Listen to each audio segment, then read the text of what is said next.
British नागरिकता लेकर भारत से सैलरी व पेंशन ले रहे यूपी के मौलाना के ठिकानों पर ईडी ने की रेड। आजमगढ़ यूपी में ईडी ने विदेशी फंडिंग को लेकर मदरसा शिक्षक मौलाना शमशुल हुदा खान के ठिकानों पर छापेमारी की है। मौलाना ने 2013 में ब्रिटिश नागरिकता ली थी, जिसके बावजूद उसने भारत के मदरसे से 2017 तक वेतन और 2023 तक जीपीएफ पेंशन ली। बकौल रिपोर्ट्स, रेड में 5.5 करोड़ रुपए के लेन देन व 20 करोड़ रुपए की संपत्ति का खुलासा हुआ। वृंदावन में 6 करोड़ रुपए खर्च कर बनाए होटल में उद्घाटन के दिन ही लगी आग, 3 लोग झुलसे। वृंदावन यूपी में बुधवार को उद्घाटन के दिन ही एक नवनिर्मित होटल में आग लग गई। डीएम चंद्र प्रकाश सिंह के अनुसार शॉर्ट सर्किट से लगी आग में होटल मालिक के परिवार के 3 लोग झुलस गए। रिपोर्ट्स के अनुसार होटल में फंसे करीब 40 लोग सुरक्षित बचाए गए। बकौल रिपोर्ट्स, करीब 6 करोड़ रुपए खर्च कर होटल बनाया गया था। 10 लाख रोजगार, 40 लाख टैबलेट, यूपी के बजट में हुई कई बड़ी घोषणाएं। यूपी सरकार ने बजट 2026-27 में स्वामी विवेकानंद युवा सशक्तिकरण योजना के तहत 40 लाख युवाओं को मुफ्त टैबलेट और स्मार्टफोन देने का ऐलान किया है। अयोध्या के विकास के लिए 100 करोड़ रुपए व एमएसएमई सेक्टर के लिए 3,842 करोड़ रुपए का प्रावधान है। इसमें 7 शहरों को स्मार्ट सिटी के रूप में विकसित करने व 10 लाख रोजगार का वादा है। यूपी सरकार ने लड़कियों की शादी में मिलने वाली सहायता राशि की 2 गुनी अब मिलेंगे 1 लाख रुपए। यूपी सरकार ने बजट में गरीब लड़कियों की शादी के लिए दी जाने वाली मदद राशि को 2 गुना बढ़ाते हुए 50,000 से 1 लाख रुपए कर दिया है। सरकार ने बुधवार को विधानसभा में 7.12 लाख करोड़ रुपए का अब तक का सबसे बड़ा बजट पेश किया। मौजूदा सरकार के आखिरी बजट में शिक्षा, मेडिकल और रोजगार पर विशेष ध्यान दिया गया है। यूपी सरकार ने पेश किया अब तक का सबसे बड़ा बजट। उत्तर प्रदेश के वित्त मंत्री सुरेश खन्ना ने विधानसभा में 7.12 लाख करोड़ रुपए का बजट पेश किया है। यह प्रदेश का अब तक का सबसे बड़ा बजट है और मौजूदा सरकार के कार्यकाल का आखिरी बजट है। उन्होंने कहा, प्रदेश की प्रति व्यक्ति आय 1,09,844 रुपए आंकलित की गई, जो वर्ष 2016-17 के 54,564 रुपए की तुलना में 2 गुने से अधिक है। यूपी विधानसभा में शोक प्रस्ताव के बीच बजने लगे 2 विधायकों के मोबाइल फोन, स्पीकर ने कराए जब्त। यूपी विधानसभा में बजट सत्र के दूसरे दिन मंगलवार को दिवंगत विधायकों को श्रद्धांजलि देने के लिए शोक प्रस्ताव के दौरान 2 विधायकों के मोबाइल फोन बजने लगे। स्पीकर सतीश महाना ने तत्काल सिक्योरिटी को बुलाते हुए बीजेपी विधायक चौधरी बाबूलाल समेत दोनों विधायकों के मोबाइल जब्त करा दिए। यूपी सरकार इस बार का बजट 11 फरवरी को पेश करेगी। संबल हिंसा से जुड़े मामले में एएसपी अनुज चौधरी को राहत, हाईकोर्ट ने एफआईआर के आदेश पर लगाई रोक। इलाहाबाद हाईकोर्ट ने संबल हिंसा के दौरान एक युवक को गोली लगने से जुड़े एक मामले में एएसपी व तत्कालीन संभल सीओ अनुज चौधरी समेत करीब 20 पुलिस कर्मियों पर एफआईआर के सीजीएम कोर्ट के आदेश पर फिलहाल रोक लगा दी है। सीजीएम के आदेश के खिलाफ यूपी सरकार व एएसपी चौधरी की ओर से याचिकाएं दाखिल की गई थीं। आज क्यों बुलाया गया है भारत बंद?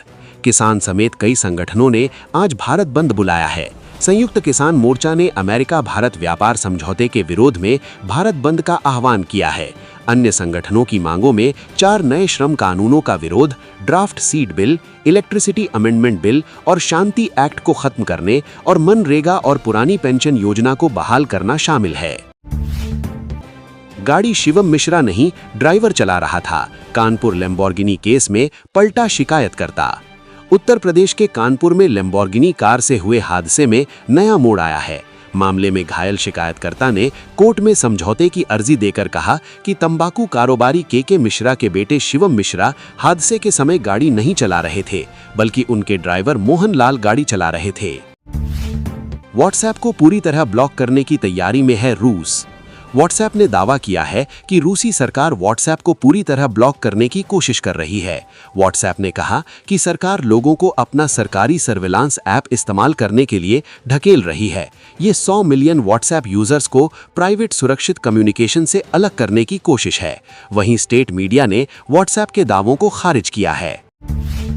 सुकन्या समृद्धि योजना का खाता कब हो जाता है बंद और इसे कैसे कर सकते हैं एक्टिव? बेटियों के भविष्य को वित्तीय सुरक्षा देने वाली सुकन्या समृद्धि योजना में साल भर में कम से कम 250 रुपए भी जमा नहीं कर पाने पर खाता निष्क्रिय हो जाता है। 50 रुपए का जुर्माना अदा कर खाते को सक्रिय किया जा सकता है और आपने जितने साल तक पैसा जमा नहीं कराया उतने साल का जुर्माना देना होगा। पाकिस्तान में टीवी शो पर उड़ाई गई बाबर आजम की खिल्ली।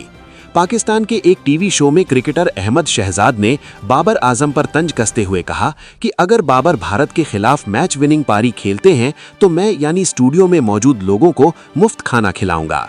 वहीं मोहम्मद आमिर ने कहा कि अगर बाबर 150 से प्लस के स्ट्राइक रेट से मैच जिताऊ पारी खेले तो वो रिटायरमेंट वापस लेने पर विचार करेंगे। कंबोडिया में साइबर ठगी पर बड़ा एक्शन, करीब 200 स्कैम सेंटर किए गए बंद। कंबोडिया ने अंतर्राष्ट्रीय साइबर ठगी के खिलाफ कार्रवाई करते हुए हाल के हफ्तों में करीब 200 स्कैम सेंटर सील कर दिए हैं। 173 बड़े अपराधियों को गिरफ्तार किया गया और 11,000 से अधिक कामगारों को देश से निकाला गया। ये अभियान पिछले साल अमेरिका द्वारा एक चीनी मूल के कथित स्कैम सरगना पर आरोप लगाने के बाद शुरू हुआ था। इंडस्ट्री हमारे साथ खड़ी है, मायने रखता है, राजपाल यादव को लेकर उनकी पत्नी। अभिनेता राजपाल यादव के मुश्किल दौर को लेकर उनकी पत्नी राधा यादव ने कहा है कि इस मुश्किल समय में इंडस्ट्री उनके पूरी तरह से साथ खड़ी है। राधा ने भावुक होते हुए कहा कि ऐसे समय में मिला समर्थन उनके परिवार के लिए बहुत मायने रखता है और सभी लोग उनका साथ दे रहे हैं। रूसी महिला को चीन में मिस्र के शख्स ने की जबरन किस करने की कोशिश, छिड़ा विवाद। एक मशहूर महिला रूसी यूट्यूबर ने चीन से एक वीडियो शेयर किया है जिसमें एक शख्स जबरदस्ती उसे किस करने की कोशिश करता हुआ नजर आ रहा है। इस वीडियो के बाद ऑनलाइन महिलाओं की सुरक्षा को लेकर बहस छिड़ गई है। रिपोर्ट्स के अनुसार किस करने वाले शख्स की पहचान मिस्र के मोहम्मद के रूप में हुई है। गाजियाबाद सुसाइड मामले में पकड़ा गया बच्चियों के पिता का एक और झूठ। गाजियाबाद यूपी में 3 बहनों की मौत के मामले में पिता का दावा बेटियां फेल होने के कारण स्कूल नहीं जा रही थीं गलत साबित हुआ है। पुलिस जांच के मुताबिक तीनों परीक्षा में पास होकर अगली कक्षा में प्रमोट हुई थीं। पुलिस जांच कर रही है कि उन्होंने खुद स्कूल जाना बंद किया या उन्हें रोका गया था। दिल्ली के पास बड़े सेक्स रैकेट का भंडाफोड़, पकड़ी गईं 11 महिलाएं। दिल्ली से सटे गाजियाबाद यूपी के एक होटल में चल रहे बड़े सेक्स रैकेट का पुलिस ने भंडाफोड़ किया है। पुलिस ने छापेमारी के दौरान 11 महिलाओं को हिरासत में लिया और होटल संचालक मैनेजर समेत 3 लोगों को गिरफ्तार किया है।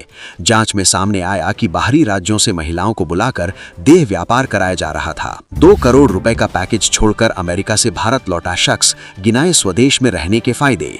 अमेरिका से करीब 2 करोड़ रुपए सालाना वेतन की नौकरी छोड़कर भारत लौटे उज्जवल चड्ढा नामक शख्स ने इसके फायदे गिनाए हैं।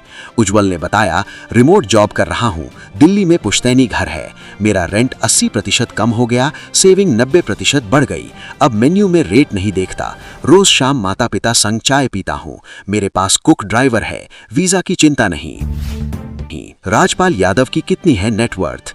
न्यूज 18 शोशा की रिपोर्ट के मुताबिक अपने मूवी प्रोजेक्ट्स, इन्वेस्टमेंट और रियल एस्टेट से कमाई के साथ राजपाल यादव की नेटवर्थ कथित तौर पर 50 से 85 करोड़ रुपए के बीच है।